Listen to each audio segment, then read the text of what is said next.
Oh my goodness. Well, I'm not Damon, but Damon is at work. He's at the office. And I had to come on here and talk about this dysfunctional franchise. I gotta give Damon credit. Okay. I gotta give Damon credit. He said it. He said it. He said it. He said it. He said that this is this unfreaking believable. I cannot believe this actually happened. So I see some more people are coming in here. I'm gonna go ahead and give y'all the whole rundown first. Damon is at the office, so he cannot do the show. But I said I'm not at the office. I can do the show. So let me read to you guys. Let me read to you guys this athletic article, right? Let me read to you guys this article that is beyond, it is just,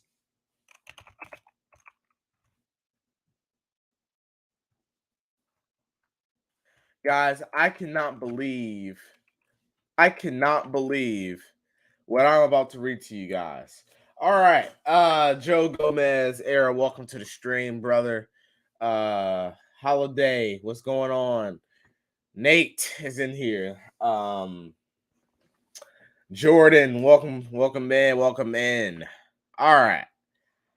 Now, let me fix this real quick. There we go. All right. So, this athletic article, okay? Yeah, here it is right here. How dysfunctional can you be? I'm gonna read to you guys the article. All right. All right. This is written by Sam Amick. Uh, it reads: When the Atlanta Hawks made their way through a West Coast trip recently, less than 2 weeks after the unexpected reassignment of President of Basketball Operations Travis Slink into an advisory role, their new front office contingent was was on full display. No kidding. From San Francisco to Sacramento to Los Angeles, the pre-game scene and the Hawks officials within was the same.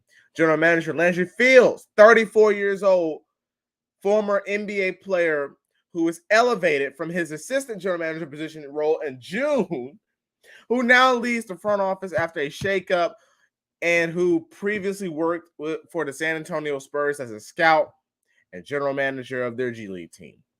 Y'all ready for this? Are y'all ready for this next one? Right? Lawrence Tears, welcome to the stream, brother. I'll go and give y'all one more update. All right, Damon is at the office. He cannot do the show, so I said I would hop on and do the show. I don't do it exactly like Damon, so I'm not gonna even try. Right? I'm trying to give y'all the rundown before I go off. Right? Envy, what's up? I'm gonna get to that. I'm reading it right now. Nick Ressler, the 27-year-old son of the Hawks owner Tony Ressler, who has increased influence on the roster, staffing decisions during his time as the team's director of business and basketball operations starting in December of 2020. According to league sources who, like all the other sources in this story, were granted a nominee due to the sensitive nature of the situation. Nick Ressler is our president of basketball operations, folks. Ryan Silverstein, the team's coordinator of cap strategy and administration, a close friend of Nick Ressler. Do y'all see the correlation here? Do y'all see the correlation here? Okay. Do y'all see the correlation here? I appreciate that. Do y'all see the correlation here? Travis was forced out. Travis was forced out by Landry Fields, Nick Ressler, Tony Ressler, and you see he's bringing all his friends in. UC's bringing in all his little buddies. All right, this is just unbelievable. It said Ryan Silverstein, a close friend of Nick Wrestler's, who, according to his LinkedIn page, became a front office assistant for the Hawks in September 2017. Bring Matt on. My guy, Matt. He called me. I was sleeping, right? I was sleeping. He called me. He was like, analyst. He's like, do you see what's going on? And I was like, no. And then I looked. I was like, what in the world? Let me bring Gerald on. Yo. What's up, Gerald? I'm telling y'all, we are entering dark times as a franchise. Yeah. Gerald, the oldest dude and the oldest executive in the front office is older. It's barely older than me and you. Okay. I think that's a good thing. It's 35 years old, Gerald. What do you know at 35 years old to run a $1 billion organization?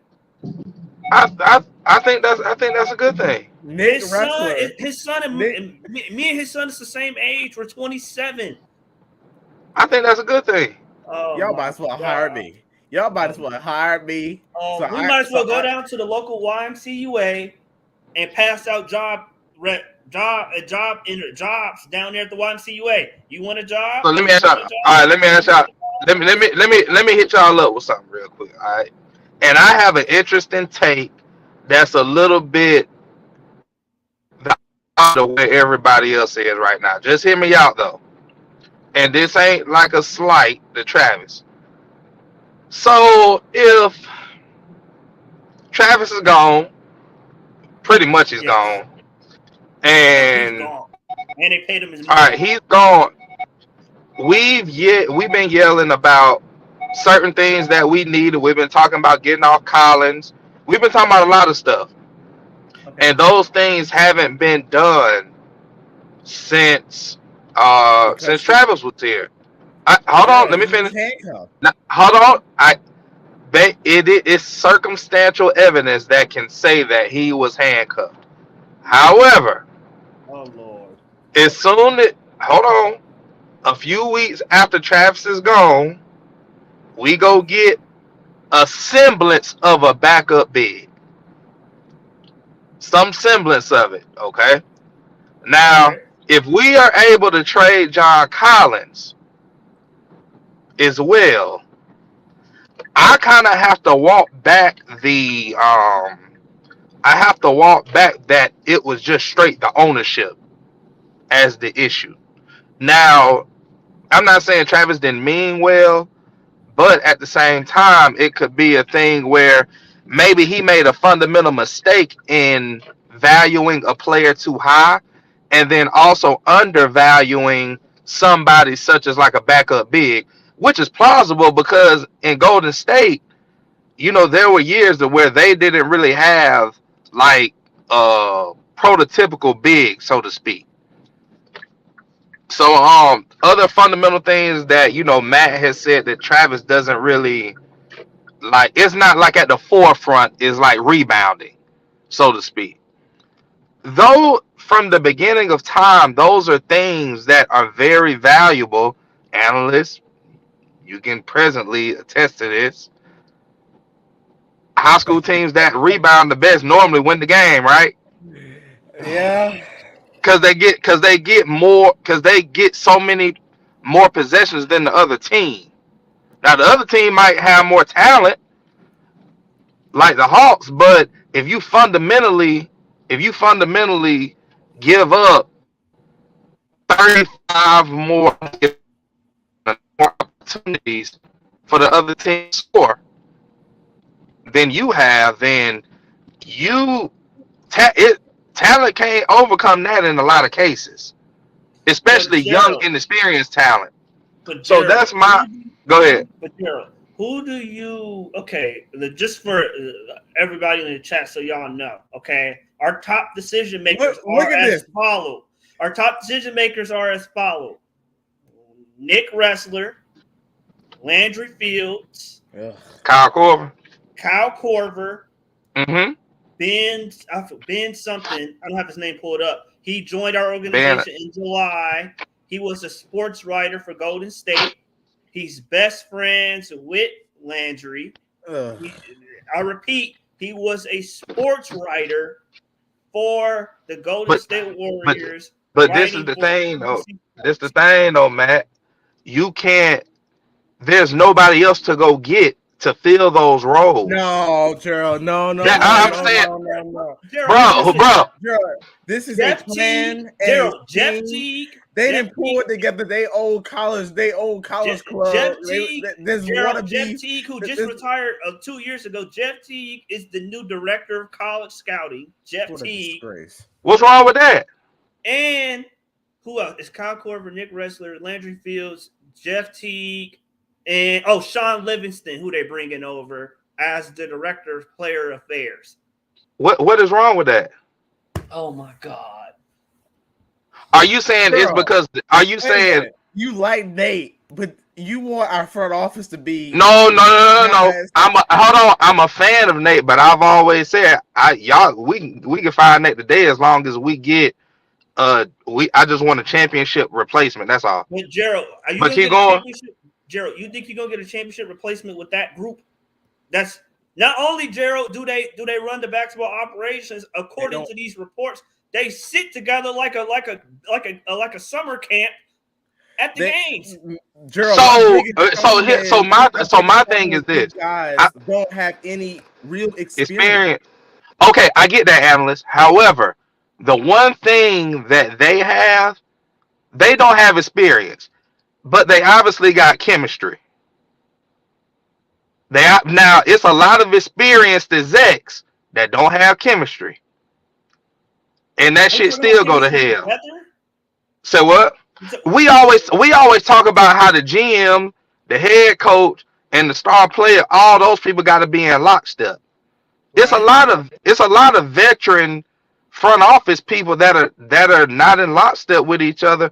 We've had a lot of front office people that have experience over our past, and they have shit as far as chemistry. Everybody wanting to do their own thing. So Gerald, Gerald, you're comfortable with that collection of people that I just named running the team. You're comfortable. I'm comfortable with trying it, giving it a try, because at this point, y'all can't be hypocritical and say hire a damn Becky Hammond for Nate, when that's a straight shot in the dark. But that's different. No, it ain't. It'd be different if I said hire Nick Ressler or hire Steve Koonin as the head coach. Becky at least got basketball experience. Okay, yeah, she got back, but the Ressler is coming straight out of college. Talking about he a real estate bro. He knows nothing about basketball. Bro, hey, this shit sounds so crazy. I think it'll work. There's some. And then the reason I'm just telling y'all when you deal with people sometimes that are veterans and you got to put a lot of people together that experience that, in your area, a lot of them are headstrong and they only see shit their way. The shit can be 100% wrong. Now you got like it's fresh blood. Now, the way that they did the hostile takeover, now that's a different conversation. But the fact that we have a lot of young youth blood in the front office, if the shit works, then now you can rely on them for a long time because they can like y'all know how y'all say the game is kind of passed Nate by because of his age. And the generation they come from, you don't have to worry about it with this group. But Travis was like, he was only 45. He wasn't old. Yeah, Travis wasn't old. But listen, I want to say this real quick. Wait a minute. I am no. I believe this is just my. I believe. Let me bring DJ Incog. I believe, right? I believe number one.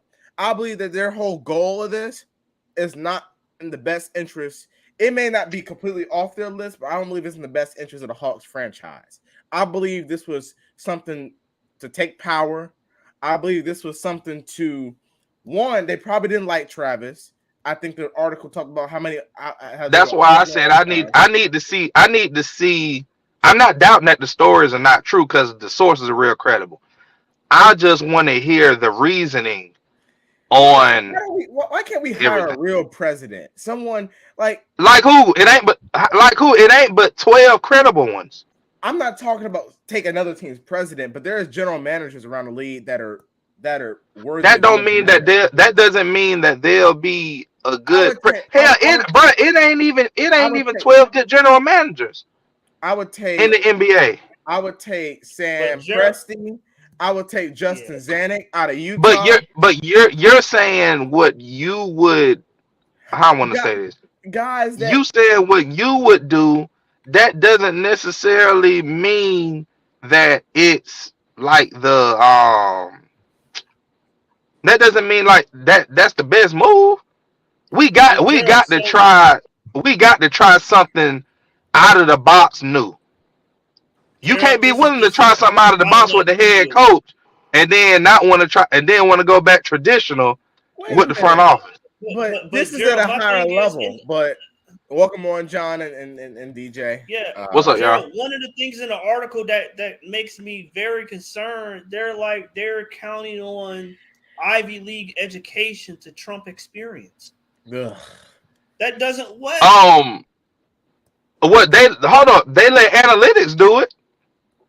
No, that's different. No, I don't want to hear. I don't want to hear. They had what are those? They had econ majors bringing this analytic shit that changed the whole game of basketball. Y'all can't. I ain't gonna let y'all slide on that. Because analytics, okay, but Gerald, what does analytics is required to make certain decisions, not no Ivy education. Bro, the analytics go all the way to the damn player. Now, if it stopped at the front office, that's one thing, but it's trickled down all the way to the consumer, bro. When Travis used where it doesn't even give context. Hey, John. Go ahead, John. I'm just saying. I'll let you go, John. I'm just saying, Gerald, like to have an entire front office between the age of 27 and 35. I like it. And the only thing you're counting on is all 8 of them went to an Ivy League school. I don't really. They're not. They don't. I mean, it's one article. Obviously, they've done other stuff than just go to college or whatever. But I like the fact that we have a fountain of youth in the front office. Now, say what you want about how they got it. I mean, hell, the GM before Alex Anthopoulos, he got banned because of how he got Acuna, but we got Acuna. Wait, so you in the front office, but not on the sideline. So what? You want youth in the front office, but not on the sideline.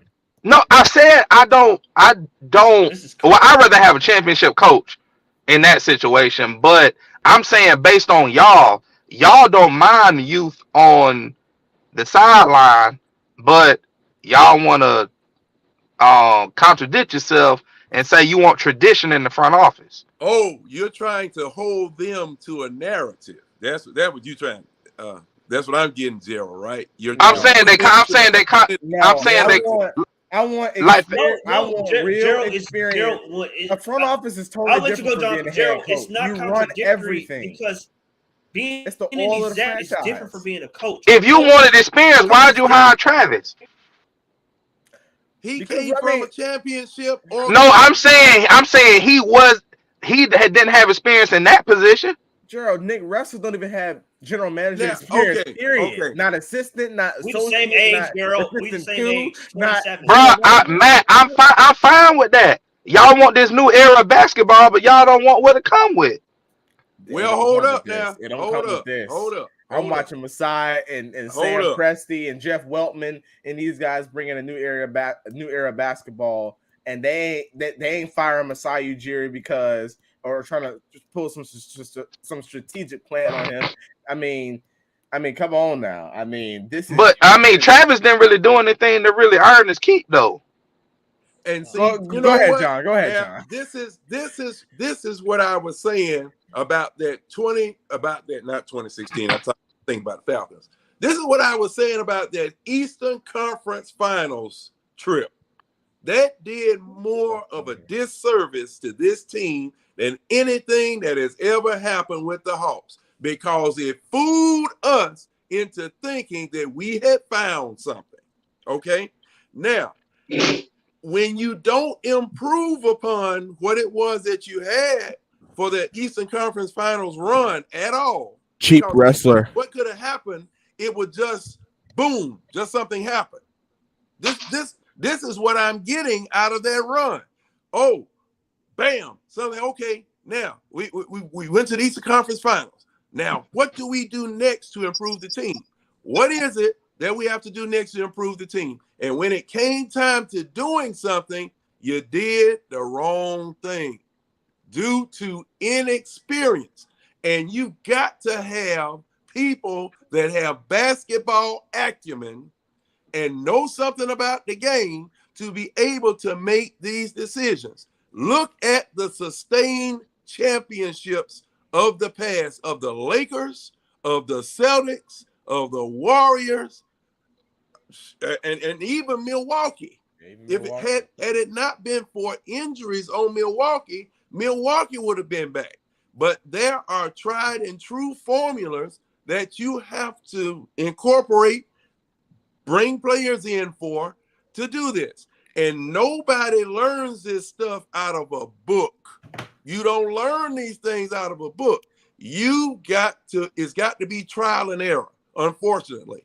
And our timeline has. I got a question, John. Go ahead. Hey. It's for you, John. So if you say trial and error, in order to experiment with trial and error, do you have to have? No, I'm not doing. Do you have to have? Do you have to have A1 experience in that, or can it be somebody that is green but they willing to learn? You would have to have experience in that, and that green person will have to be standing beside or behind somebody, watching what somebody else does. Okay, hey. Just like anything that you try to encompass or endeavor right now. Say, for instance, you want to fix a car. All right, you read it in a book on how to change the spark plugs and all that type of stuff. But when what you learned in the book doesn't cover, it's still misfiring. Something wrong, something going on. I got you. Time to call something. Hey, man, I did everything the book said. Why is it still not working? Well, it's not working because spark plug wire might be off. Your time. Hey, and let me jump in real quick. What John was saying. I mean, it's the exact same thing that happened with Bud when we went to the Eastern Conference Finals with our 60-win team. Exactly what happened. Bud didn't have this. We didn't have the experience after we got to the Eastern Conference Championship to improve on our team that went to the Eastern Conference Finals. And then what happened? A steady decline until Travis came and we get to the Eastern Conference Finals again. We thought he improved it. It was just wrong. We thought. Well, you thought. We thought he improved it, but it was wrong when he signed Dwight. That's what I'm saying. That's what John is saying. You got to have people in place to make the right decision. We made the wrong decisions. We made the wrong decision with the 60-win team after the Eastern Conference Finals, and we made the wrong decisions now. That's what he's saying. We got to have somebody that knows what they're doing. And I'm sorry, a phone call came in between what I was talking about. And okay, let's go back to Bud. You, John, we'll go to you, Jordan. Let's go back to Bud. Now that mess with the Atlanta Spirit Group, unbeknownst to us with that Atlanta Spirit Group, these jokers were fighting from the very beginning, from the very time that they founded this group. We didn't find the Atlanta Spirit Group. Huh?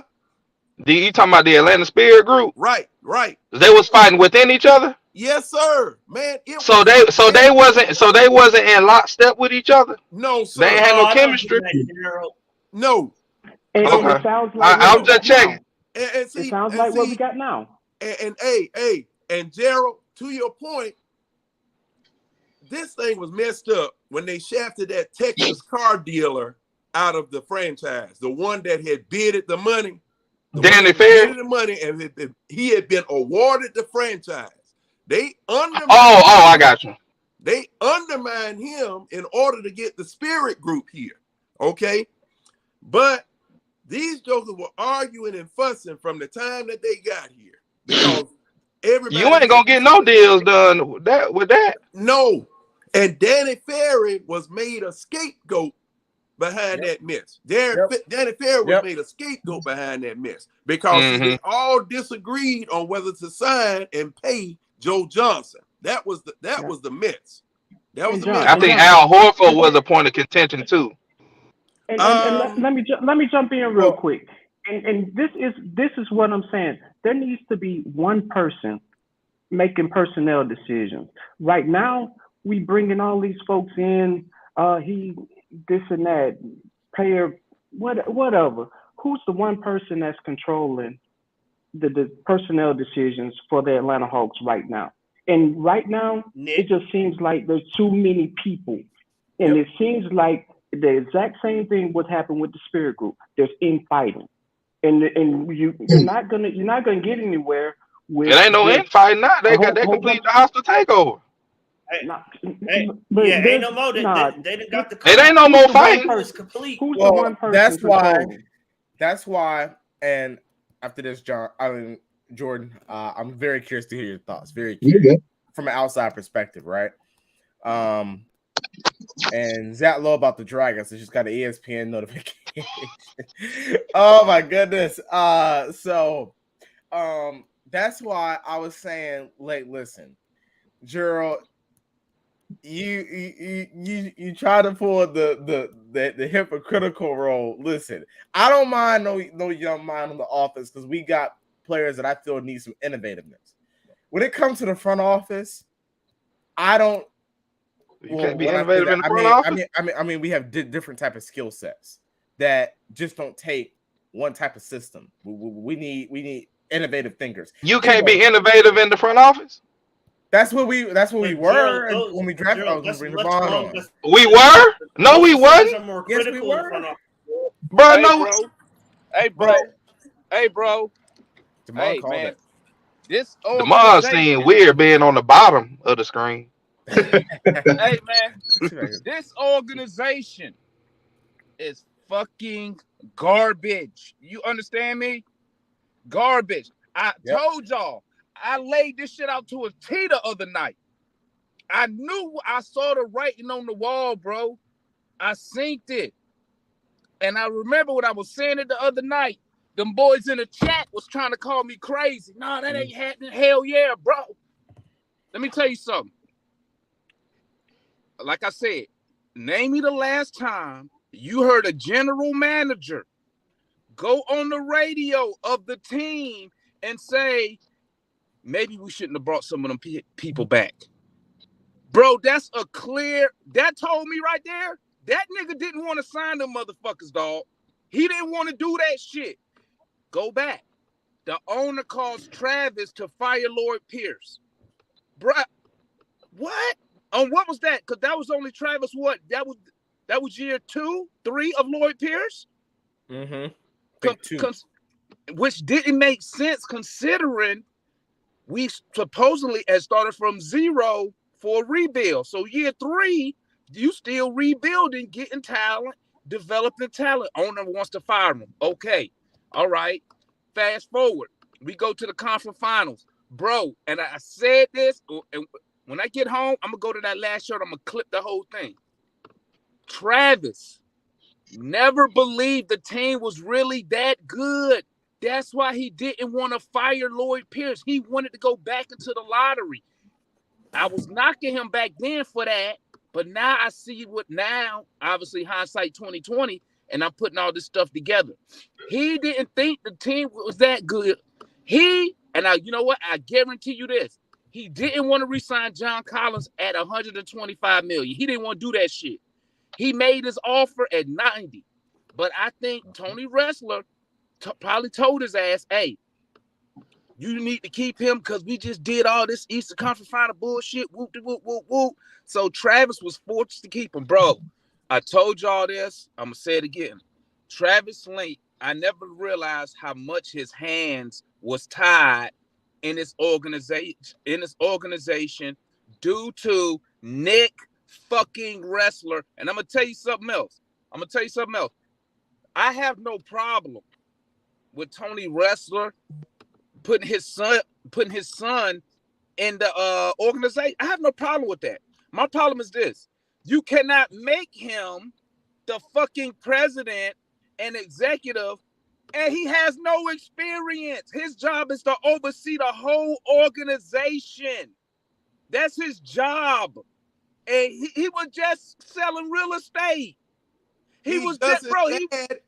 Let me ask you this, Demar. What? Oh, off of what you just said. He's just as bad as his dad. Does the basketball of operations have to have the overseer experience of an NBA team, or is it more on the GM to really have the NBA experience? Because when you're the president, Gerald, your president, he the one to where when your GM want to make a major move, your president basketball operations is supposed to be the guy to say, you know what? I see where you're going, but let me look over these deals real quick. I'm gonna give you a prime example. When we traded Luka Doncic, right? What did Travis do? Travis, he was the president at the time too. He wasn't the president, he was the GM. But let me tell you what he did. He went to his analytics team and said, hey, run Dallas season next year with Luka Doncic, input the data. Where do they fall at? He already knew they was going to fall back into the lottery. That's what they was projected to do, right? So what I'm saying is this. Your president is supposed to be able to be an overseer over everything. Let me tell you what Nick Ressler about to do. Why he about to fuck it up. He does the number one thing you should not do as a general manager. I mean, a general manager or the president. He's friends with the fucking superstar, okay? You can't make real decisions when you buddies with the star player. Look, Matt, bro, what did I tell you? I agree with him 100%. The greatest general manager in NBA history, dog.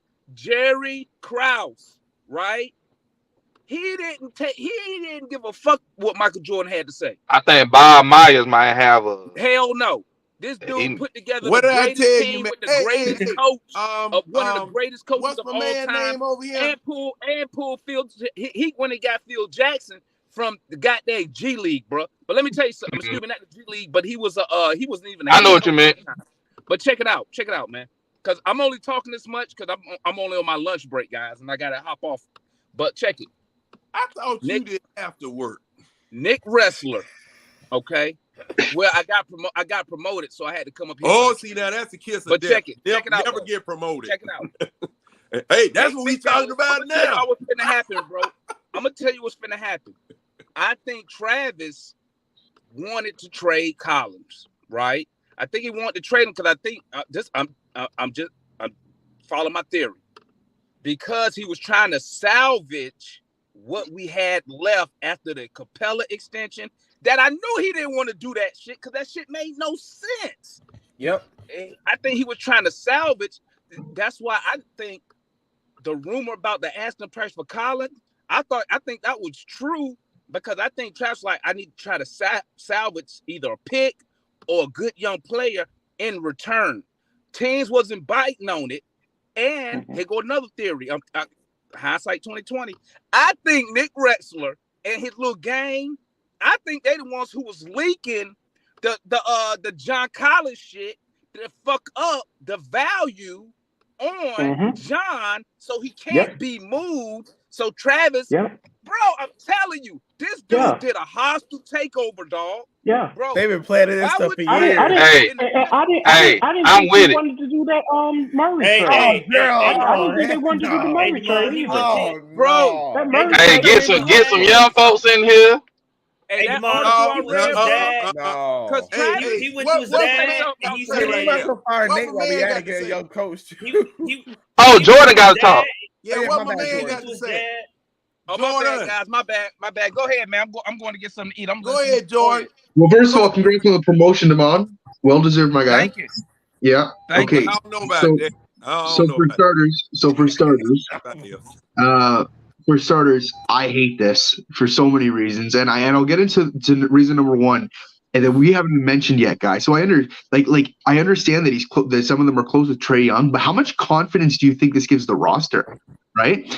You're expecting this team to go out and perform this year, but none of them know if they're safe. Not a single one of them. Right? Because they could either go in there and explode this entire roster, or they could do jack shit and they're not playing well right now. So you take your pick, but none of them feel like they're safe, right? None of them know what they're doing out there, and I mean the coach doesn't want to coach. I'm assuming because he now probably feels like his back's against the wall. So you got from basically top to bottom of your playing roster and the coaches that teach them.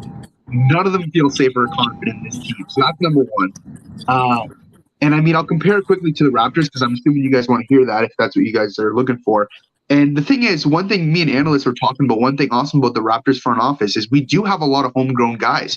We have a lot of young people in our front office. The difference is those are the people taking your assistant roles, taking your lower executive roles in the roster. And on the top end, we have guys who have experience and know what they're doing, so they can teach these young guys, and we can grow in house. And that doesn't just go for our head front office. That's our coaches as well. You look at our head coach right now, Nick Nurse, one of the premier coaches. Everyone wants him, right? He was our G League coach. And he started as our assistant G League coach. Then he was in Australia. You know, we coach in house, and that goes for our executives. That goes for our general managers. Nobody gets our roles who don't have experience. That's the bottom line. And I mean that's something fantastic about a Raptor team. And though we're struggling this year, That's why y'all have a championship.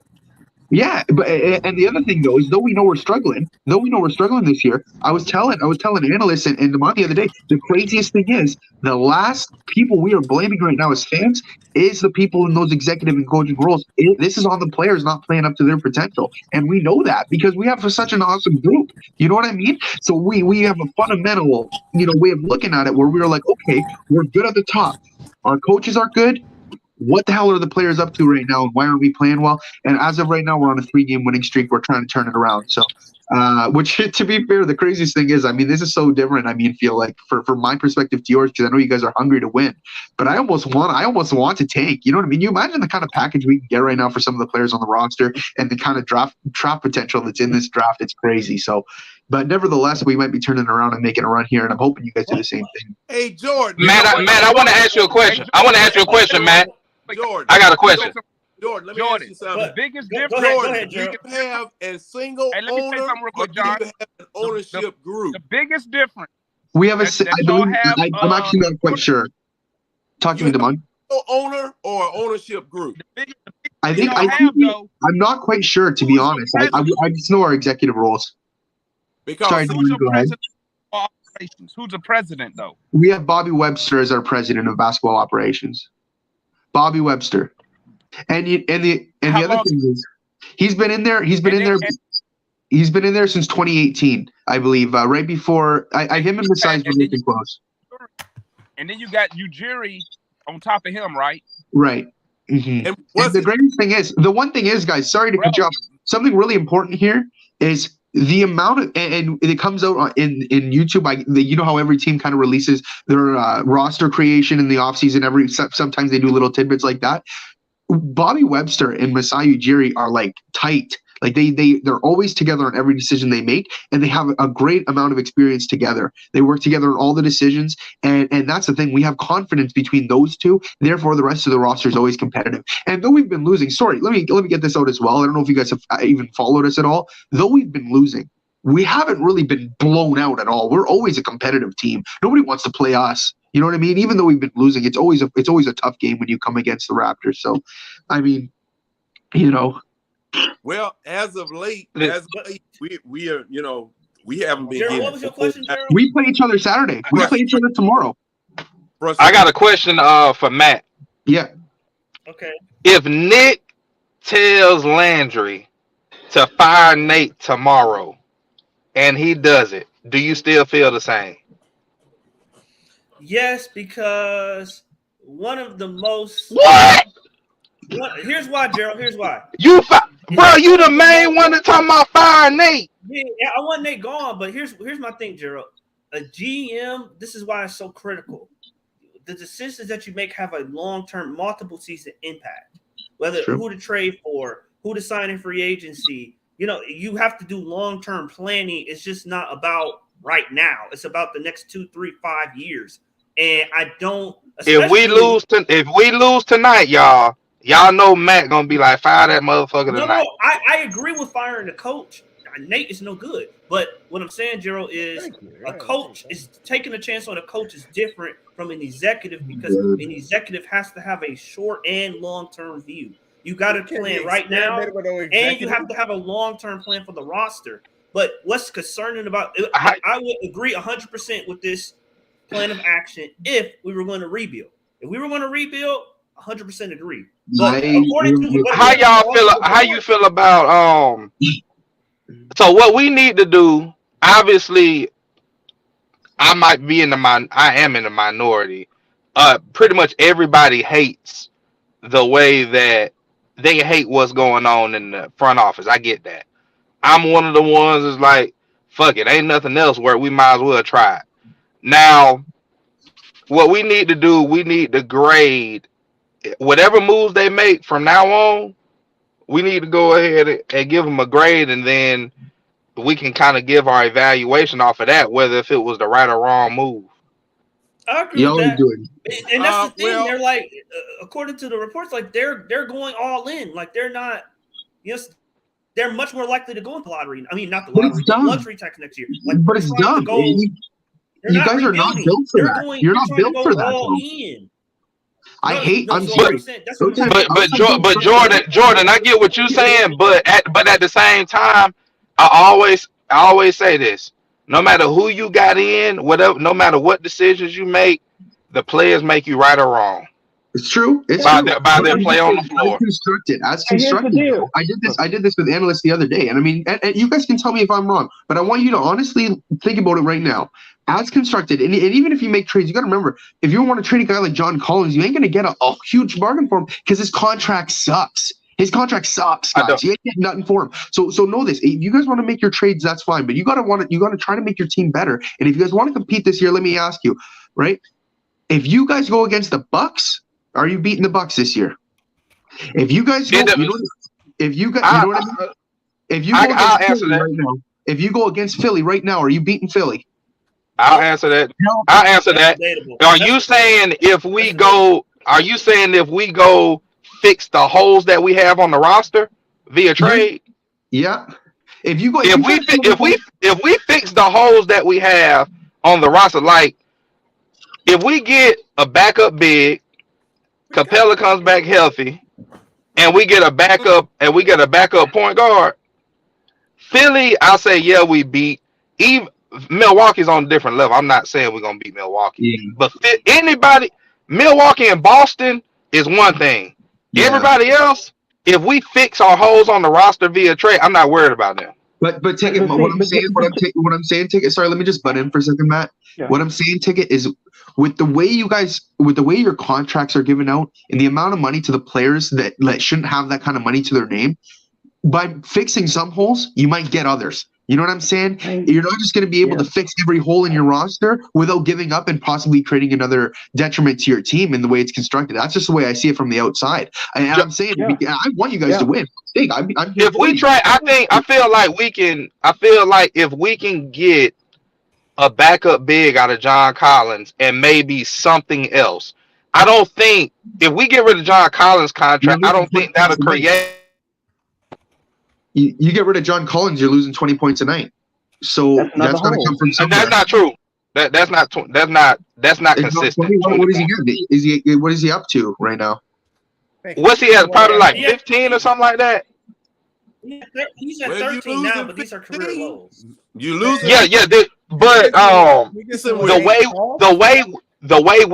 way we play, I know y'all don't like it, but the way we play, John Collins is.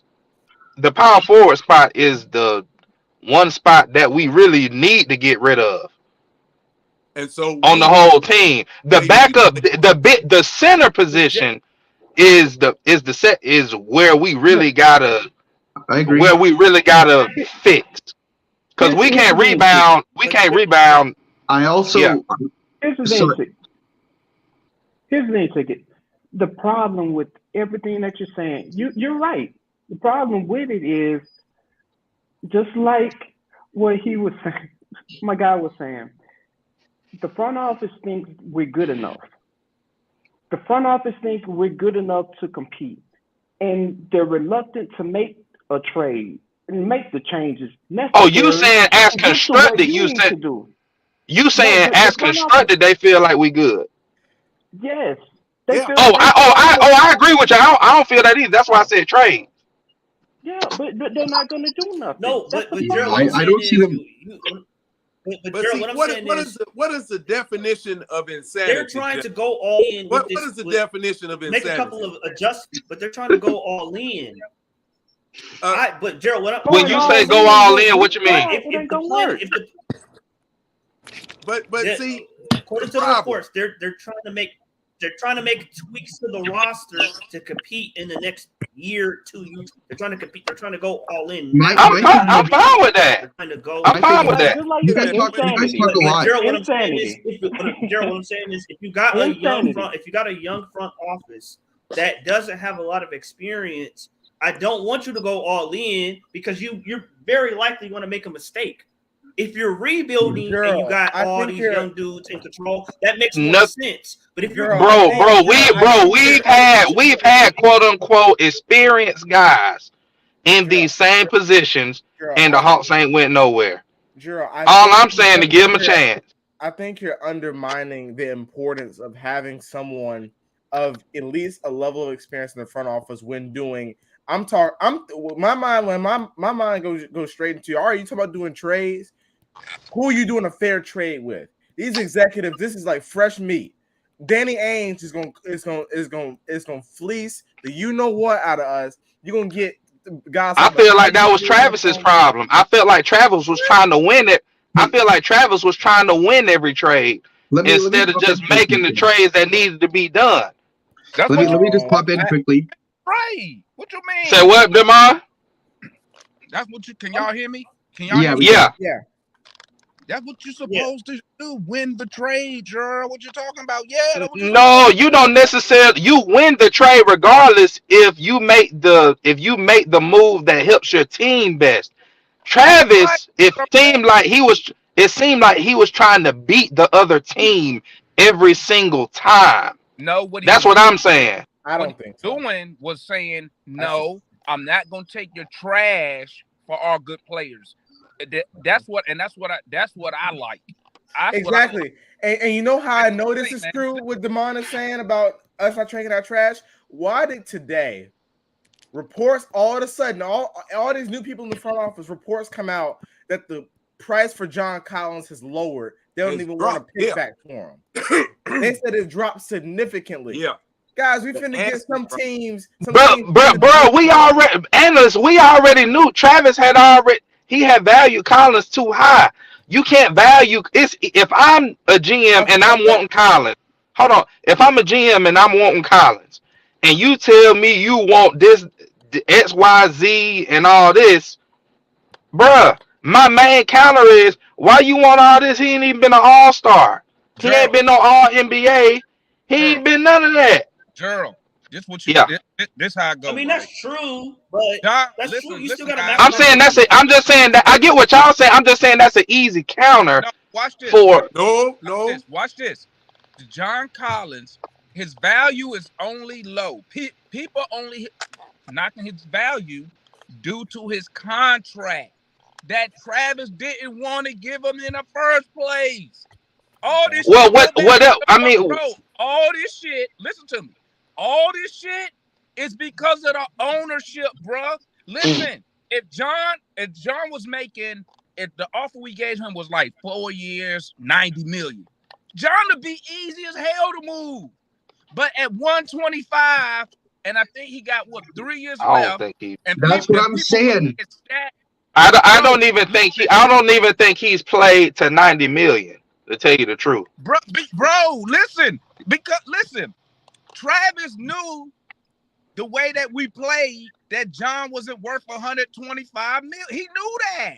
That's why he didn't want to give him the money. What I didn't understand, the owner makes him give him the fucking money, right? And then now it's hard to move him. So with Travis, this is now. I'm just putting two and two together. Like I said earlier, now Travis is like, fuck. How can I salvage this? How can I salvage this contract? And Nick is like, you know what? I'm finna sabotage his ass right now by leaking information that we want to trade Collins, which tanks his value. Hey, bro, look at the timeline. This shit been going on for 2 to 3 years, dog. 3 years.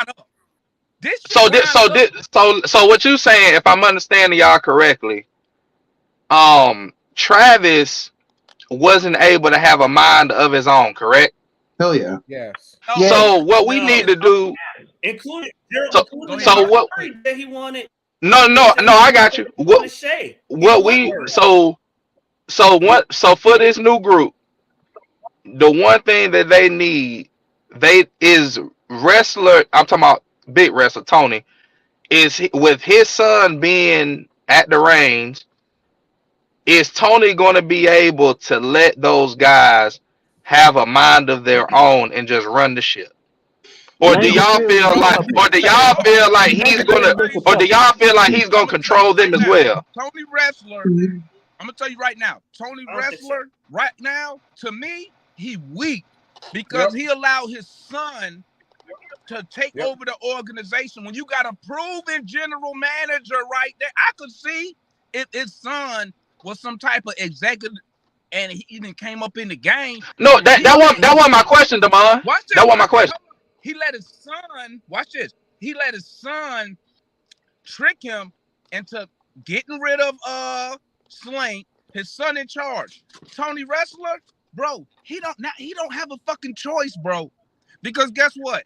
When this shit failed, because it's gonna fail. I'm telling you now, it's gonna fail. I don't think so. I think it's gonna go the opposite. It's gonna, bro, this shit gonna listen, I'm gonna tell you what's about to happen, bro. You're gonna have to go, bro. How can you build a championship contending team and your executives have no idea how to do it? None of them niggas ever won at any level. I'm good with the youth. Something about winning. Something that you're right. Something that another president around the, I don't like him, but something that another president, Tommy Shepard, he went on an interview. He said, when you get into this general manager role, he said it's not no pamphlet or no rule book on how to do it. He said you got to go through it.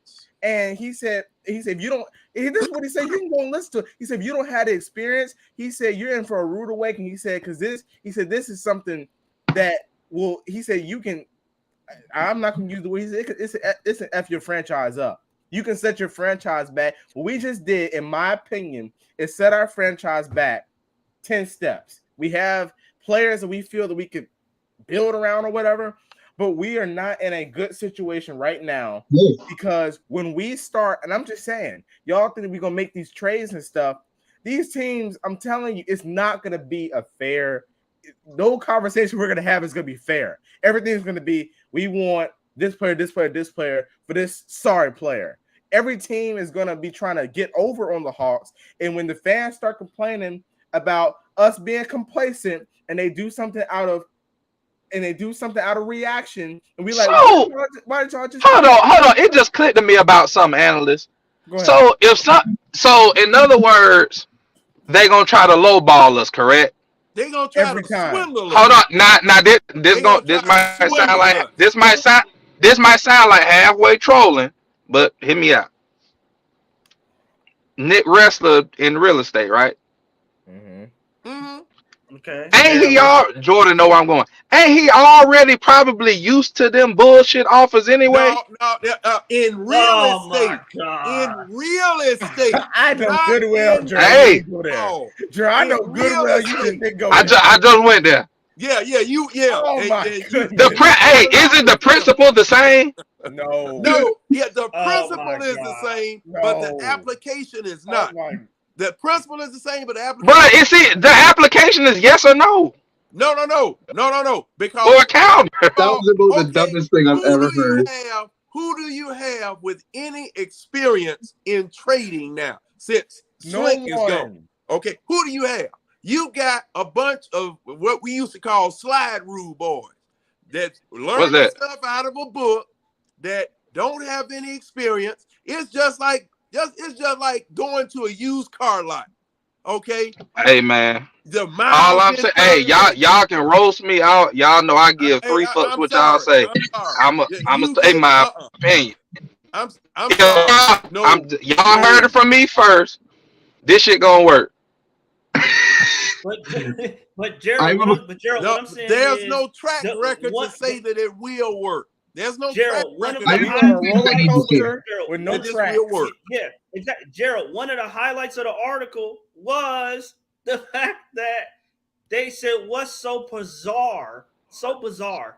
They said the whole front office sits courtside. I'm sorry, this new group of the front office. Hey, keep talking. I'm listening. Sits courtside underneath the rim as a group. They said that is so bizarre. It's like a buddy club. They sitting in a circle around Landry Fields in a group underneath the rim, commentating, going down, eating sardines, going down the line. What do you think about that? Oh, what do you think about that? Looking at. What do you think about that guy? Gerald, this is no way to conduct a professional organization. This is like a coup of a corner store or of a car wash. You know what I'm saying? This is not how you run a professional organization. Hey, Matt, we might be trying to set a standard for a new way of running. Gerald, this is crazy. You got, like I said, you got Nick, who's my age. You got Landry, 33. Kyle Korver, Jeff Teague, some sports writer from San Francisco that they just brought over in July. And the dude and some dude that Nick went to Georgetown with. That's in charge of our cap. I mean, like I don't know. I've never heard of anything like this before. I've never seen it. Maybe the Laker family, but you saw that was a disaster before Jenny Buss stepped in and her brothers was over there running it. It was a disaster. That's exactly what. And at least they had their dad as experience to watch. This group don't even got that. This is at least Rob Pelinka was an agent. We got a former real estate agent. Like, what is this? I mean, Murray's cool, but like, what is this? Hold on. I thought, wasn't he a scout too? Who? Nick. No, he wasn't no scout. Yeah, Nick was in our scouting department. Bro, they gave him that title. Well, Gerald. Hey, look. Be realistic. Yeah. He was not a scout. That was his title, he wanted part in the organization, and all the up top roles were full. And then after that, all of a sudden, Travis gone. Then Landry steps up, and now all of a sudden, Nick overtake Landry. A scout overtake our general manager promoted in June. Our scout takes him over. Like, this doesn't make any sense. And he fired all four of Travis guys. He fired all four of them in a week. Who were actually quality guys, by the way. They weren't. They were like what y'all say about Nate. He wasn't their guy. They wasn't his guys. Oh my God. He got his guys in there now. He brought all not his guys. He brought all his friends in there. Look at this. Hey, let's see how it works. Let's see what happens. Man, and if this shit works, I'm on all y'all ass. Oh, that's fine. And you know what? And if it don't work, I'm wrong. That's it. You know what? I'm gonna say this about that. This will be one of the if it works, this will be one of the y'all gonna be on my strokes of luck.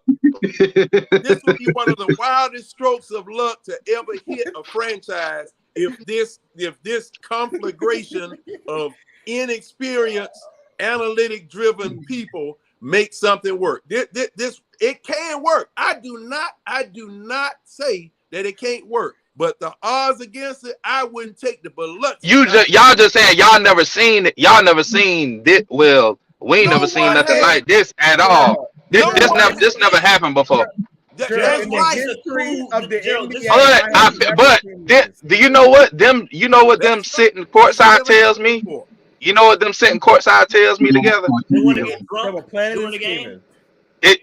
It shows They unity. had to walk alone. It shows It shows. Are you serious? That's what that Oh, tells man. me. They had to walk alone. God. It shows. Hey, Gerald, the guy said he's been covering the NBA for 30 years. He said he has never seen an entire front office take up the entire front row of the courtside seats underneath. what's wrong? What's wrong with that? Because it ain't never been seen before. What's wrong with that? I Gerald, wanted that seat. Are you saying you don't like the optics of it, or what? I mean, they I sitting don't courtside. all of the above. I don't like the optics. I don't like the fact that obviously it's no one person that's in leadership. It is a group. It's obviously Landry. We know that. I mean, No, Landry, Landry ain't making sure, the final but at the decision. same time, I'm concerned Nick because Andrew they said Puppet. Final decision. Gerald, they're saying that they're following him around like he a cult leader. Following who? Landry, Following who? Landry. They said people follow him around like he a cult, Bruh, so that tell you who making the decision. But And he's that's inexperienced. making a final Bro, what decision. that is guys, too. here's the biggest issue with this. Right? That nobody's talked about yet either is that you guys want all these things to change about your team. You expect them to come in here and make moves, or at least that's the way that they're gonna enter this, right? They are not these people are individuals who literally have minimal basketball experience, not respected by any other general manager in the league. Okay, these guys don't know who they are. Okay, so the rest of the league is going to look at this situation in two ways. They're either number one, going to target these fucking guys because they know they're not going to be able to get equal value on their end for these trades that people are like. If Masai talks to any of these guys, it's over. You imagine the kind of value he's going to get. Okay, or number two, the Whole first lot. time It sounds like a whole lot of projection. Or number ain't no two, projection. or number two, in due time will tell. or number two, they're either not going to want to do trades with them at all because the first time they talk to them, they're going to overvalue everything or undervalue other people's players. That's what Travis did. No, he But didn't. hold on, That's what Travis did. but hold on, no, bro. Because at least Gerald, he had Travis was That's what he did. That's exactly what he. That's why we ain't traded John Collins yet. no. But here's Gerald, the thing. he I don't think Y'all, maybe you want to take that other team I don't think Travis had anything to say. I really don't think Travis had a lot to say in any of the decisions that were made. The other thing is with the John Collins situation, I'm flabbergasted because why the fuck they paid him that much money? I don't know, and I don't think it was just Travis. Because look, the Raptors were actually in a very similar situation very recently with that. We had Kyle Lowry, okay, one of the best Raptors of all time. Me personally, Jordan, I don't care who was behind it. Travis took the job, so he the one got to take the fault for it. Yeah, but you know what? He's out now, and I don't really know how much. I really don't know how much. And he got and Guys, he he got got. fired. I'm happy for him. He got all Wait a his. minute. What did he trade Cam? Huh? Gerald, well, that was not an over. You can tell he overvalued him. He wanted the first round pick. He got a first round pick. And So- flip that. But wait a minute, Gerald. What'd you telling say, me Gerald? if you're running actually, you know what? Forget organization. All right. If day-to-day life, right? You got a son. You got a couple kids. You got a son, right? Mm-hmm. Are you gonna let your son convince you? Let's just say that in your ticket business, you got employees, right? And your employees are actually doing a solid job. They're selling the tickets and selling them for a price that you like. I'm just using that as an example. And your son, every now and then, he'll come in and he'll try to help you out a little bit. You're gonna say, you're gonna let him come up there and tell you, well, Dad, I think I should take his position because I don't think he's doing a good job. He's stuck in his way. He ain't making no projection going up for you. So I think I can do it. Let's fire him. Well, he doesn't do a good job either. Well, okay. Here's my answer to that. If you, because I know where you're going. If you if let's say I got a floor seat, right? That's another authority issue right there. Let's say I got a floor seat. Okay. Okay. The market says I should sell it for, let's say it's for the Heat game. I'm gonna say $1,200. Okay. My employee says that puts it on the market for damn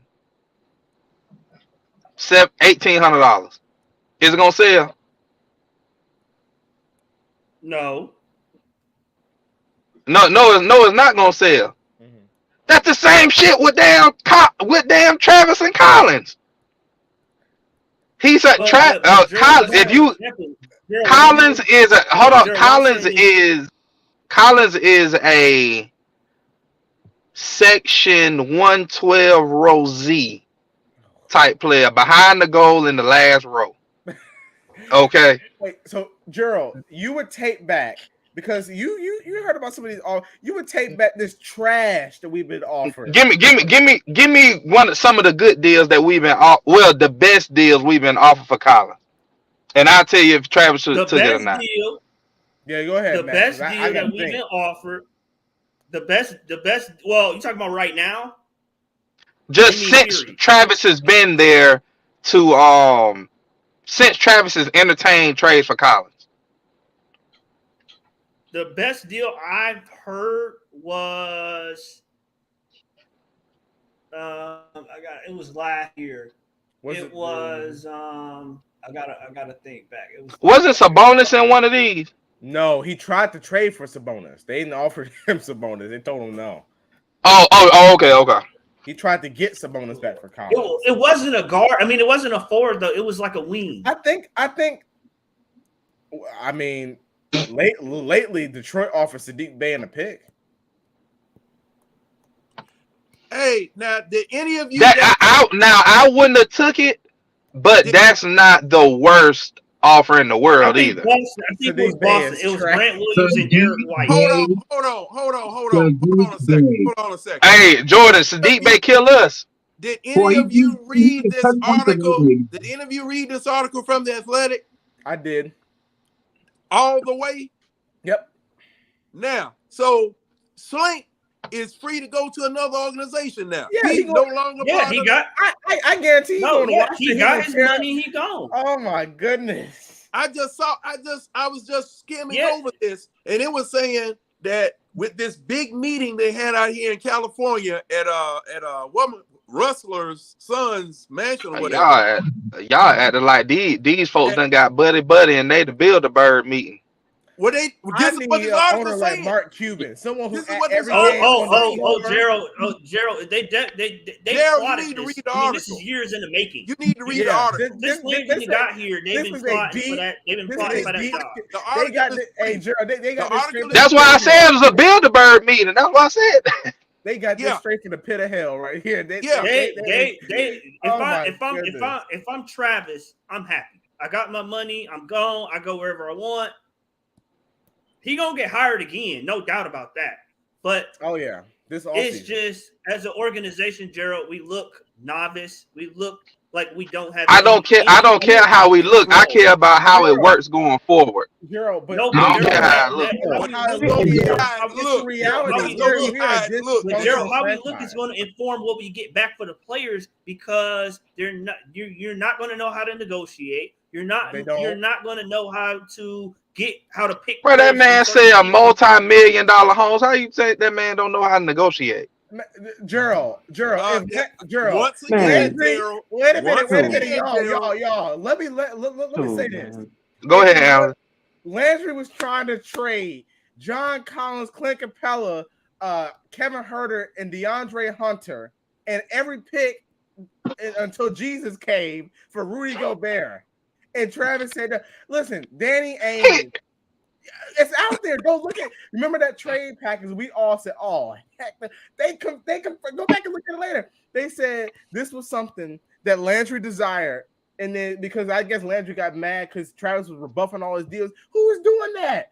I'm not trading every pick I got until Jesus, and then I'm trading 3 starters And a bench, ain't no way in the world. And Gerald, and to analyst's point, Gerald, what hurt Travis the most was last year at the trade deadline. That's what killed him. If you go back, we've been telling his ass he should have been got. You telling me that he couldn't go get Derek Favors? No, Gerald. What I'm saying is a lot of moves that Landry wanted to do, Travis disagreed with. Like last year, right? The Bogdanovich for Derek White in the first, right? That Landry negotiated. Hold up. No, Matt, you said it wrong. We were gonna be trading Bogey and a first for Derek White. Bogey and a first for Derek White, right? Before he got traded to Boston. Last year, I would have done that. Last year, that was the deal. Landry negotiated. Travis said no, right? It was. They said what the hell? So what the hell? Travis was thinking, bro. Derek White because he said Derek White's defense couldn't make up for Bogey's shooting. It can't. That was the thought process. This dude ain't nowhere near no elite defender. They said that Landry had negotiated 4 deals last year at the trade deadline. Travis rebuffed all 4. He believed in the team that was constructed and wanted to play it out. Obviously, the Miami series happened how it happened. I don't blame him after hearing all these horrible trades. That's what doomed Travis because now Landry and Nick is like, we could. I mean, if he just would have done one of the deals we had suggested to him, the Miami series wouldn't have panned out like it did. You know what I'm saying? So now Travis looks bad. His power is lowered. So you saying that was an error on Travis's part?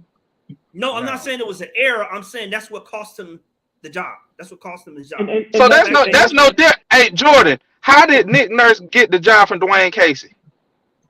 So I was telling them this question came up the other day actually, and what actually happened was, and this is a big thing. It ultimately they went on a pretty decent losing streak. It was during the middle of the season, and Masai had came in the year before, and he wasn't Masai's guy. And I think every general manager has the right to pick their guy. And so that ultimately was the thing. But quickly, let me go off for a second here because I have a couple things to say. Because I didn't get a chance to talk to Ticket about this quickly, because this was one of the things we were talking about here was the problems with this roster, right? And the main thing that came in was the backup big. Guys, there is a whole lot more wrong with this roster as constructed than just that. I hate the backcourt defense. That's the number one. No, sure, it can be the number one, but there's a whole lot more, Ticket. There's more than that, Ticket, though. I hate the backcourt defense. In fact, the whole fucking bench. I mean, I don't know what's going on with that, but I feel like I have no confidence that any one of those players is going to show up on a given night when I watch them, and I watch you guys quite frequently. I don't have any confidence that bench is going to show up, especially against other bench units in the NBA, right? And obviously the backup big is a big problem, but everyone should be accountable for rebounding the ball. And I see no rebounding going on ever with you guys, where there's like very minimal putbacks. You know what I mean? The defense gets the ball every single time the ball doesn't hit the basket. So we know that that's going to happen. So I feel like the backcourt defense, I know DeJounte's great. Bogey and Trey fucking suck at defense. I don't know what's going on there. So there's that. And I don't know if you expect, and I know you guys are like, okay, well, the team's got to be competitive because that's what this young group of, new guys coming in the door are, that's what they're going to do. How do you expect this team, to be fixed in all those different areas with this group coming in with no respect from other general managers? It ain't going to fucking happen. It's not going to fucking happen. So I don't understand. We'll see. We'll see. Right. No, man. You'll see. Forget Peekaboo Hunter, Peekaboo Lottery. That's where you guys are headed. I don't understand what the hell we're doing here. I don't understand it. We're headed straight. The only way this is gonna work. Good thing we got to pick. I know Brian Wright rubbing his hands together. He probably going out to dinner with RC Buford. Then we got unprotected picks from them in two separate years. And Carl, what were you about to say? The only way this is going to work, the only way Gerald is going to be right, is the Hawks go on some kind of miraculous winning streak this year. Well, the players make them right. Now, I can't see that happening. And I'm sorry, but you may be right. All year. You may be right at the end of the year, but we'll see. We'll see if you're right. But right now, I don't have any confidence in our team because I can we're respect that. just not together. We don't have any chemistry on the court. True. And We got it in the front office now. I mean, we probably have it, but the thing is, chemistry of when chaos. when it comes to this team, I just don't see us going on like a 6, 7, 8 game winning streak, just like we did when we made the Eastern Conference Final. Even Even last year to get to the play-in. Yeah, I mean, I just don't see it because we're just not together. There's no chemistry. I wanted to bring it. Wait a minute. We could pay Nate and his little staff $6 million for a buyout, but look, we paid Travis to leave. Okay. We paid $40 million. Oh Hey, that came out of the hedge fund. Oh my goodness. Jesus. See No, they just. See what I'm talking about? This is You ridiculous. inexperience. Oh You my pay gosh. and no. No, but hold up. But that money doesn't go. I don't think that money goes against the cap, though, right? No. It may Neither not. did the buyout for Nate. But the That money don't go against the cap, John. Yeah, but he that took might that not. money out. But you got $40 million just to throw. Man, you just threw away $40 John, million. that money don't go against the cap. No, I understand that. I understand that part. 40, but you threw away $40 million to get a man out of the organization, and you're gonna have to pay possibly make it back. He about to make it back on the MLK game. I don't care. No, I'm not on no one damn day. Look, they couldn't sell enough hot dogs. Wait a minute. I heard every article said they didn't want to pay the buyout for Nate. It was too much for $6 million. You paid $40 million for a dude. But Matt pissed now. Hey, I gotta change my handle to Nate outlive Travis again. That's ridiculous. $40 million. If that doesn't show you the dysfunction of this team, I don't know. Hey, y'all know that was hush money. Well, hey, and you know what, Gerald?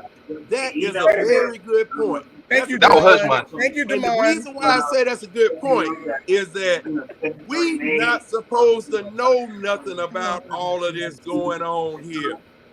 By virtue of the fact that the very first leak came out that there was a crack in the dam gone now.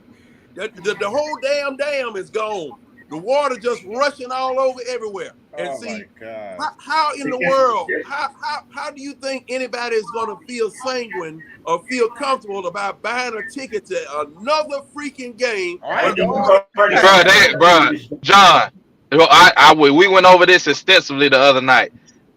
Ticket sales is the least worry with the Atlanta Hawks. On the bright side, hey, that is the least worry. I'm not on the bright side go down because that's your job. But keep watching. Do I hope? On the bright side, remember this conversation and keep watching. Ticket selling, I'll be on my knees praying that not another person buy a ticket. Hey, on the bright side, guys, on the bright side, if you guys don't sell any tickets and you need to sell the building, you got a full team of real estate agents that can do it for you. Right, so you know you got that going for you. Ticket sales, I say that bitch out myself. You ain't got to worry about. You ain't got to worry about that, bro. Hey, you be sure and be down there. Cause see, wait, you gonna be John? I know. I'm just saying that because our season ticket percentages is pretty low compared to other franchises, but we still second in attendance. So that tells me right there that we ain't got to worry about ticket sales. Now, if the season ticket percentage was high and we were second in attendance, then I'd be worried. But I ain't worried about that. John, I need you to go and sit next to Wrestler and give him an earful. Situations like this that have been revealed will drop your ticket sales like a doggone prep. No, it won't, John. No, it won't because it's too high up the ladder. A lot of the average, everybody ain't like us to where we like deep into everything that's going on. The average fan that go to the game, they gonna be like, that's the upstairs shit. I give a fuck about what's on the court. No. John, If your team, wait a minute. I need you to go to the game. I need you to go to the game and sit next to wrestling. Most of the folks that's criticizing this move here, they don't even go to the games, bro. Yeah. And when you they don't even go to the game.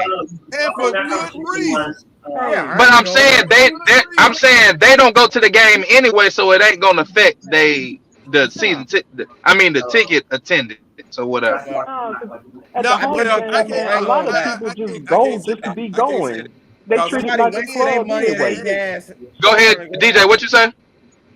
Yeah, a lot of people going to the Hawks game. It ain't about the team or whatever. It's about the being the experience. Yes, exactly. It's a big club. It's a big club anyway. A bunch of groups. Yeah. So it's fun as hell now. About the game, huh? So I said it's fun as hell in there. It ain't gonna affect the sales, but I mean. So now wait a minute. How long? Wait a minute, gentlemen. This became a club because of what? This became fashionable because of what? John, it's always been like that. It's always been like that.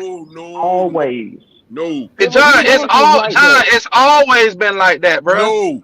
No. Yeah. Now I will say we probably had the most diehard fans when Dominique and Joe Johnson then was here. Yeah. I will say that.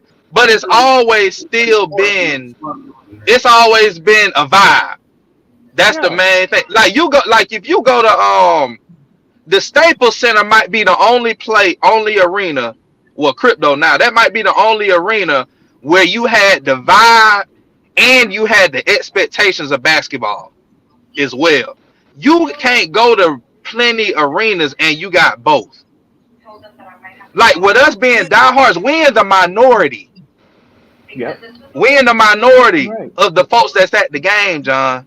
Oh yeah, I understand. The knowledgeable fans are in the minority. Okay, I understand. Yeah. But thing is that you still have some people that are halfway interested in the games at a level below where we discussing right now that know all of this stuff here. But if you turn them away, and you become an embarrassment like the Hawks were some years, these people not going down now. Now, they will. Yeah, they will, John. It's too many of them. John, too many of them are corporate. Yep. It's too many corporate folks that go down now. Now you don't have that many corporations buying general admissions. Yeah, shit. Yeah, the hell you do? Not general admissions. The stadium don't hold but 14,000 people. The capacity only it's like 14,023 people. It's about 15,000 folks. But it used to be 18,000. Hey, they turn most of them into luxury seats. Look at the configuration. I'm going to look at the configuration. But see what they turned them into luxury seats. That's the corporate people. So that's about 4,000 folks. If you went down from 18 to 14, that's about 4,000 people in the corporate seats. You can say that. So that's 4,000 on top of what they already had. Now wait a minute.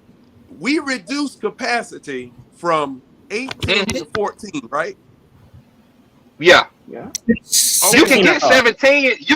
You can get 17 in there with the standing room only tickets.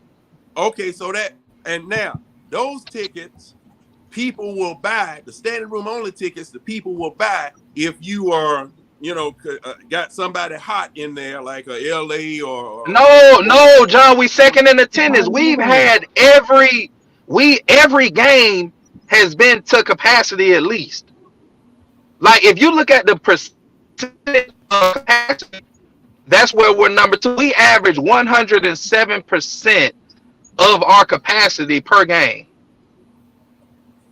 of fans attended. It's not too high. Who? Yeah, exactly. Who's it behind? It's a big club. Yes, it's a huge club. Now, finesse, it used to be 21K before they renovated it. Now the capacity is only like when I say capacity, I'm talking about how many seats are in there. Okay. That don't count the standing room only. Okay, now somebody says Hawks Arena capacity is 21K. Now I don't know. Yeah, that's what it used to be. That's what okay. Before they renovated it. Well, before I continue on this, I need to do a little research because see now, y'all, I don't know enough to be able to discuss that with you. So I have to do some more research. But all we saying is that the people that go to the games, a big percentage of them are not like diehards like us. Yeah, you might have right. It's the same thing. You might have the 6-man section might be the only ones that's really diehard, the ones that be chanting the whole game. They just so embarrassing. Look, the 6-man. Somebody could drop a gum wrapper on the floor. Them jokers cheering and hollering and yet, man, sit down and shut the hell up. I don't think it's enough of them. I think that's the problem. That's why they sound. That's why they sound a little goofy. John, I need you to go downtown, go to the game, sit right behind Tony Wrestler. Right behind Tony Wrestler. It's gonna be on. I need you. Hey, Gerald. I'm gonna need some. Where they said they sit behind the rim. I'm gonna need some tickets around that behind the rim because I'm gonna need to get in that group. Oh yeah, I'm within the age range, Gerald. I can get in that group. So Matt, Matt, I got you now. I got you. If you need it, I got you. It depending on the game, it might run you a little penny, but I got you. Hey, I know you got it. You and Buckhead. I spent a lot of money on some real good seats or whatever, and I was down there, cheering, standing up cheering, and people were looking at me crazy, like, "What the hell are you doing?" Like I said, have them folks just want to be in the building. That's the corporate. You know, when I realized, DJ, what a corporate crowd was, I never understood the term until I went to my first All-Star game when it was in New Orleans. Hold on. Let me ask you something though, Gerald. Let me ask you something. Now, what are your rules down there in that place? Because you talking about as far as talking, hollering and yelling and all. Yeah, if you're on the floor, unless you a celebrity, like folks like me and you on the floor, they'll kick our ass out if we say the wrong thing. And they'll probably ban us. Now, if you like 2 Chainz and you get into it with a player, they ain't gonna do shit to 2 Chainz. So you can't. They're real strict about what you say because you got direct physical access to them. Now, if you can be in the first row where the actual regular lower level seats start, you can say whatever the hell you want because it's a barrier between you and the player. When you on the floor, there ain't no barrier, so they're a lot more strict on what you can say. Okay, now you said the flow. Now let's go up into that 100 section. That 100. You can go in the first row and say whatever you want. Now the other thing is they do got a anonymous hotline that somebody can text and report you. See, this is where I'm about to say this right here. So you can be silently snitched on now. Oh yeah, you'd be dry snitched. Mm-hmm. See, that's the problem. That's the problem. Because, okay, now you're saying that that's a corporate crowd down there. It's a lot of corporate and it's a lot of transient fans, meaning they might be from New York, but they live in Atlanta, but still New York. Still New York, yeah. Lawyers fans or whatever. So you got a lot of those. You got a lot of those as well, and then you have the ones that are just really there because they need a big ass tax write-off for their business, or they need to go down there to close a business deal. It's a lot of different reasons why folks go to Hawks games. Going on, yeah, it's a lot of dynamics going on in there, mm-hmm. right? While you're sitting in there, and I would say, because see, I remember the transitions from both the Omni to Phillips Arena to State Farm Arena, as well as from Atlanta Stadium to the Georgia Dome to the Mercedes-Benz, yeah. And what happened during those years was that the real fan, number one, got priced out of it. Okay. Number two, got ruled out of it because they started tightening the rules for conduct, quote unquote, conduct down there. That was because of the Malice in the Palace. They did that league wide. You can't go nowhere and act the fool no more. Yeah. It ain't just Atlanta. And see, the thing was that, well, see, now I know it was because see, what year was the Malice in the Palace? 90 was it it was 03 or something like that. 2003. It was early 2000s. Okay. Now the thing, and the reason why I bring this up is because when we left Atlanta Fulton County Stadium, I'm just going to use the Falcons as an example. Mm-hmm. When we left Fulton County Stadium and went into the Georgia Dome, man, they had a list of rules where basically you had to sit on your hands the whole doggone time. The only way you could put your hand up, you had to write a note and ask for a beer. And that was the only way you could hold your hand up out there in that place because they started tightening those rules up. And because of that, and because of these PSLs and because of these high ticket prices, people stopped going to the game because I used to just go all the time, whether it was at the Omni or at Phillips Arena, you know, no matter how much it was. Plus, I had a friend that was a police that could get me down on the floor if I wanted to be. But thing was that these rules made it where the actual regular fan could not go to these games. And then once you got there, you were stifled. So that opened the door. That opened the door for, such as you say, the club atmosphere. You know, that opened the door for the club atmosphere. So these people, I guess, and in thinking about it, what you're describing and what I used to experience, that it has changed to the point where I can't even identify with these folk no more. I can't identify with them. You know, because you're right. There's the thing there. I hate to say it, but remember when Danny Ferry left? When Danny Ferry got forced out, I think that's when that might have been. Did Steve Koonin go to CEO after Danny Ferry? Wasn't it right after Danny? Wasn't it right after Danny Ferry? Yeah, okay. So what ended up?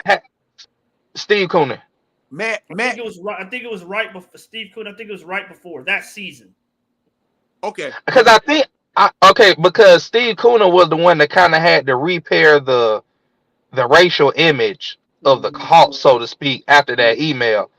So well, see, another report. Matt, excuse me, Ticket. It was a two-pronged racial image situation because see, you remember that someone was saying that the demographic was supposedly wrong. I was just about to say that. That's exactly what I was about to say. Yeah. So Steve kind of had to fix that. That's why we started having the concerts at halftime and post game. So now I ain't gonna lie, it did work. But he was the one behind that. But before they even came now, Ticket. Right, but that season right after, they might have had 12 concerts. You're right. And I'm talking about they had Jeezy, they had T.I., they had I think back then Rich Homie Quan might have been like how to what now. I'm talking about they had some hitters.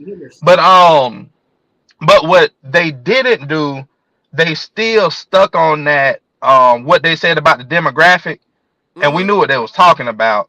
But what they did in response to help that was that's when they priced out like the fans that spent in that whatever price point they spent, they just upped it, and then they just priced everybody out.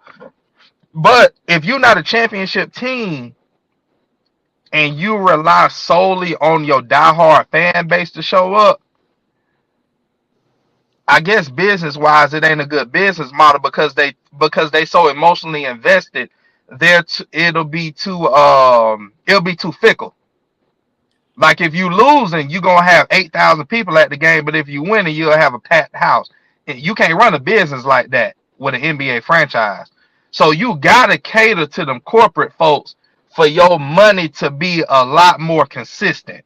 That makes sense? Well, I understand that, and that's where the TV revenues come in. That's where the TV revenues come in for all sports, because a lot of times they don't need you down there. They don't need you down there.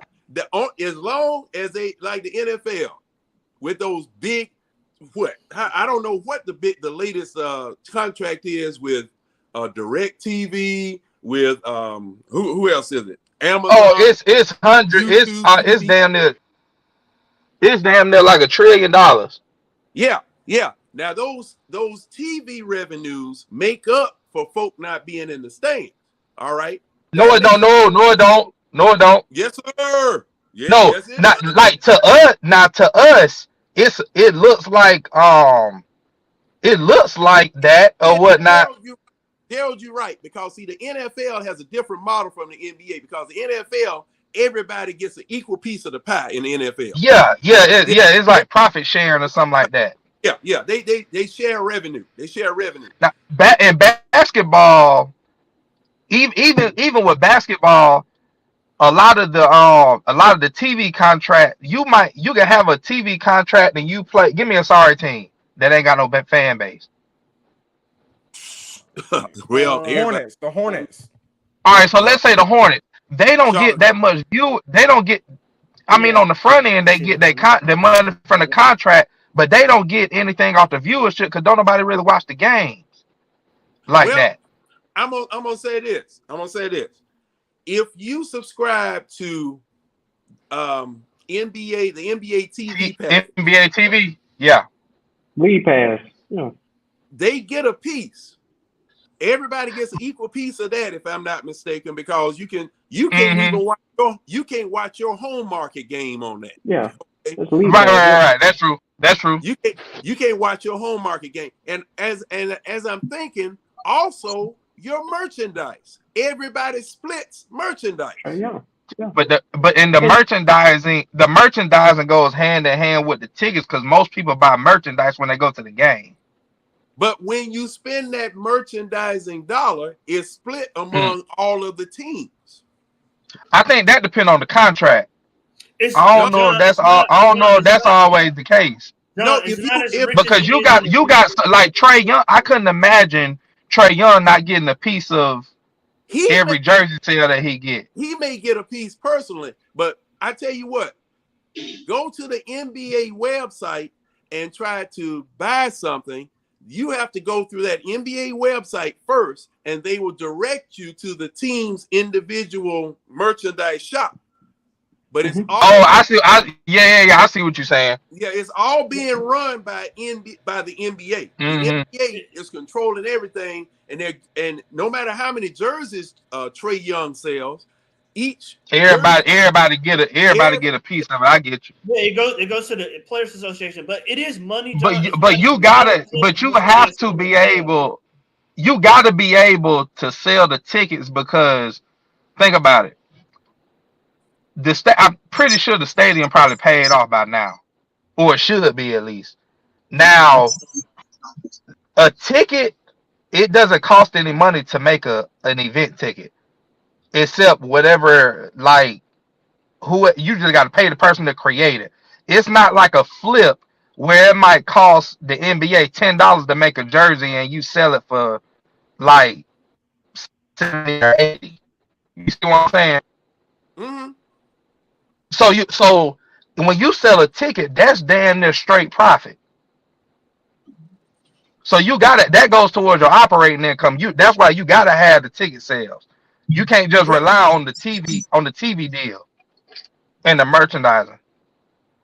Well, and the reason why I'm saying that, the ticket itself, do you think that the tickets that we sell pays these players' salaries? The ones that we have. Say for instance, no, we didn't have to. No, it don't. Yeah, and see, that's it don't. Point. That's my point. Because it's the suite. That's what pays it. It's a The corporate combination. No, not even the corporate suite. No, not even the suites. The ticket sales, I think it really helps the bottom line pretty much. That's why you gotta have it. Now the TV deal, that's what really that and the sponsorships is what really pay the players' contracts. See, yeah, I wouldn't worry too much about the Hawks making ticket sales because I mean, if a team like Detroit, who's been at the bottom for like 10 years, just got a new arena, like I think you guys are doing all right. You know what I mean? I don't really think there's any trouble there. So, Detroit has championships and they have a legacy. And but they had no good players, man. Until last year, they didn't have shit. They don't have anybody that's like marketable. Is what Jordan said. You got Cade Cunningham now, but I mean, he's been out all year. And last year was the only year he's there. Before then, name one player on that team from 2019. Hey, I'll be back, y'all. I'll see y'all after the game tonight. Who do they play tonight? Okay. Indiana. Well, that's a game you got to win. Oh Lord. Well, Halliburton not playing. If you lose, if you lose to Indiana, every time we in shambles, we win. You know what? I got to go because I got to save some energy for the night. Yeah, me too. Yeah. We're gonna be fussing all night tonight after right, I might pop in later then. Jordan, be back here tonight, please. Be back brother. Tonight. And hey, DJ, I think it's the first time I've seen you. But hey, man, be back in here tonight. Go ahead and get you some vitamins or whatever it is you need, bro. I'm going to tank up on me some because I know we're gonna be fussing tonight. all right, brother. I'll be back. Keep it real. With that being said, guys, I'm gonna go ahead. I'm gonna wrap up the show. I want to thank all y'all. Good show, analyst. Good show, analyst. Thank you. I want to thank all y'all for tuning in. Usually on my channels, it's a lot less people, but I'm not going to go through everyone that's popped in here. But yeah. Y'all have a good one. And big thanks to Damon for letting me do this. Y'all have a good one.